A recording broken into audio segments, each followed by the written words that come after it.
اسلام میں تین ایسے بدبخت اور بد نصیب انسان جن کی کوئی نماز بھی قبول نہیں۔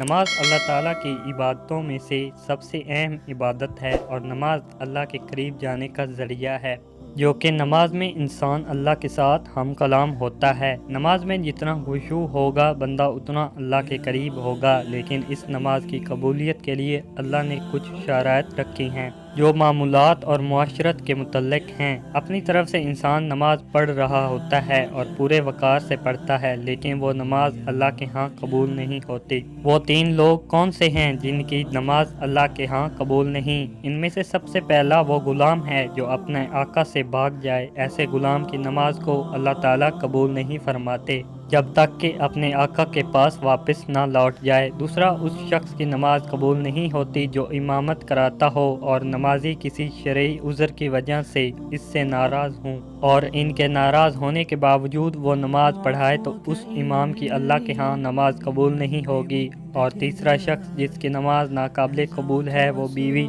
جو اپنے خاوند سے ناراض ہو جب تک کہ وہ اپنے خاوند سے ناراض رہتی ہے۔